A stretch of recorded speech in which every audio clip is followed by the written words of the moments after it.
Teman-teman,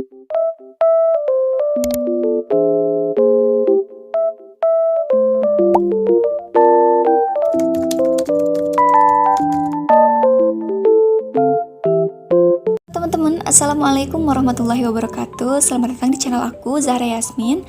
Apa kabar kalian semuanya? Semoga kalian selalu baik-baik aja dimanapun dan kapanpun. Amin ya rabbal alamin. Oke, di video kali ini aku bakal berbagi tips baru ke kalian, yaitu tips memulai atau memasuki semester baru. Ini berlaku buat siswa atau mahasiswa juga ya guys. Oke, gak usah berlama-lama lagi, mending kita mulai aja videonya. Tips yang pertama, dimulai dengan self-improvement atau perbaikan diri. Kenapa aku taruh ini di urutan pertama? Karena itu menurut aku bisa nentuin progres kalian kesananya bakal kayak gimana. Jadi, kalian mulai merubah kebiasaan-kebiasaan yang menurut kalian punya efek buruk. Kayak misal, bikin males, gak mau keluar dari zona nyaman, apalagi kalau masih sekolah daring ya kan? Oke, cerita tentang pengalaman aku. Aku ngerasa selama daring itu usaha aku kurang maksimal aja gitu ya. Karena terlalu banyak di dalam ruangan gitu. Bangun tidur, aktivitas di dalam, sarapan, kuliah, tidur, nonton, makan, tidur lagi. Ayo, siapa yang kayak gitu juga? Akhirnya dampaknya bikin tubuh aku itu jadi kurang bugar, lemes, males gitu. Terus tensi darah aku juga makin rendah. Habisnya jarang berjemur sama olahraga juga sih. Akhirnya pas tahun baru, aku mulai nyoba nih self-improvement. Ya mau gak mau gitu harus dipaksain. Karena kalau terlalu ngikutin males, ya bakal gitu-gitu aja. Nah, ini yang aku lakuin selama self-improvement. Nah, jadi dimulai dari bangun pagi dan diusahain gak tidur lagi gitu. Stretching pagi, olahraga ringan gitu. Tapi mungkin yang punya program nambah BB, ngurangin BB atau apa kayak gitu, pokoknya diawali dengan stretching pagi gitu, olahraga ringan. Selanjutnya aku juga nggak ngelewatin sarapan. Habis itu biasanya aku berjemur kalau misalkan nggak mendung atau nggak hujan, aku berjemur cukup 15 menit atau sampai 20 menit.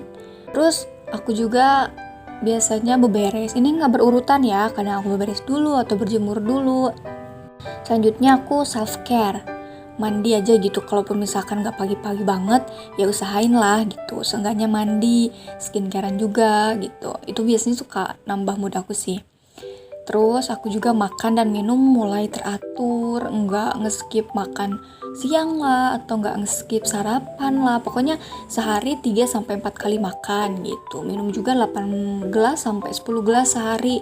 Terus tidurnya jangan terlalu larut, jangan kadang juga gitu ya. Nanti soalnya bisa berpengaruh ke hari besoknya gitu. Bisa mungkin besoknya jadi lemes, nggak mood atau kurang fit lah gitu. Nah, terus yang terakhir, hindari tontonan yang ngasih efek negatif atau bisa bikin kita itu emosian. Contohnya misalkan bikin kita marah, bikin kita galau, terus kesel, psycho gitu. Contohnya film-filmnya atau lain-lain lah gitu ya. Karena itu lambat laun bisa ngebentuk kepribadian baru buat di diri kalian gitu. Nah, sesekali boleh lah ya, tapi diusahain perbanyak ngelakuin hal yang bikin mood jadi naik. Selanjutnya, tips yang kedua, evaluasi dan aplikasi. Ingat-ingat lagi, hal apa aja sih yang menurut kalian kurang maksimal sebelumnya? Kayak misalnya, pas semester kemarin kurang dalam hal apa nih? Nyimak materi kah? Ngerapihin materi? Yang akhirnya itu berdampak ke nilai kalian. Kalau bisa sih di list, apa sih yang harus kalian lakuin, dibuat notes di HP atau ditulis ke sticky notes gitu, ditempel di mading, di dinding, di lemari. Terus harus diperbaiki, jangan sampai di awal doang, tapi harus konsisten, harus bertahap, ya nggak apa-apa pelan-pelan, yang penting ada kemajuan lah gitu. Tips yang ketiga, persiapkan alat tulis atau stationery.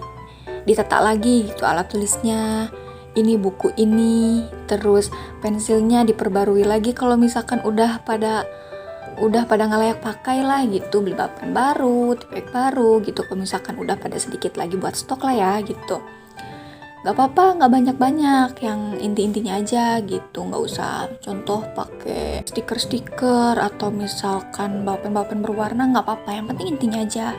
Tapi kalau misalkan mau ditambah lagi nih buat ngehias tulisan kalian biar lebih bikin semangat ya, boleh aja. Terus buku atau catatan yang sebelumnya juga lebih baik dikumpulin di satu tempat, biar kalau misalkan mau review materi itu gampang nyarinya.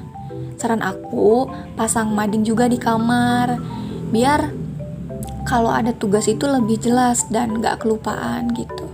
Oke, lanjut tips yang keempat, catat jadwal mata pelajaran atau mata kuliah dan event. Bagusnya dipasang di mading, biar bisa pasang sticky notes nih di sampingnya, di samping jadwalnya gitu ya. Kalau misalkan sekiranya ada tugas, dicatat juga jam sama nama dosen atau gurunya. Terus kalau sekiranya kalian ada event di sekolah atau di kampus dicatat juga biar nggak bentrok sama jadwal me time kalian. Kalau aku biasanya itu pasang alarm sesuai jadwal matkul aku gitu. Contoh pagi jam berapa matkul ini, siang, sore contohnya ada kursus apa, nah kayak gitu. Soalnya kalau nggak gitu, kadang aku suka ketiduran atau kelupaan gitu, akhirnya aku telat kan. Makanya aku pasang alarm dan itu cukup membantu di aku buat tepat waktu ikut perkuliahan atau jadwal-jadwal aku yang lainnya. Yang terakhir, tips yang kelima, rapihkan catatan binder, materi, dan folder di laptop. Kalau kalian pakai binder, dikasih pemisah antar materi mata kuliahnya itu atau mata pelajarannya.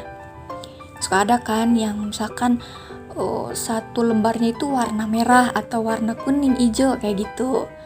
Jadi kalaupun di satu binder tapi rapi catatannya gitu, nggak kecampur-campur, bisa dicopot-copot juga kan. Jadi ya bisa ditaruh sesuai mata kuliah atau mata pelajarannya.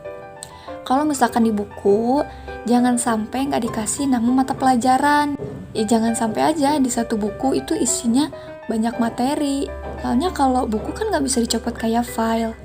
Terus kalau misal nyimpen materinya di laptop, apalagi sekarang kuliah daring kan, nah dikasih folder khusus. Dari mulai semester berapa, 1, 2, 3, 4, 5. Terus dikasih folder baru lagi, contoh mata kuliah ini, mata pelajaran ini. Terus dikasih folder lagi di dalamnya, materinya apa, atau materi atau tugas itu dikasih folder khusus gitu. Nah teman-teman, itu tips dari aku, harus konsisten dan rutin ya, kalaupun pelan-pelan gak apa-apa. Dan tips tadi sesuai pengalaman aku, udah aku coba juga. Kalau misalkan ada yang mau kalian tanyain atau mau request, boleh komen di bawah atau DM ke IG aku @zarayasm05. Makasih ya udah nonton sampai akhir. Kalau kalian suka video ini, jangan lupa klik like, subscribe, dan share juga biar lebih bermanfaat lagi. See you guys, bye-bye.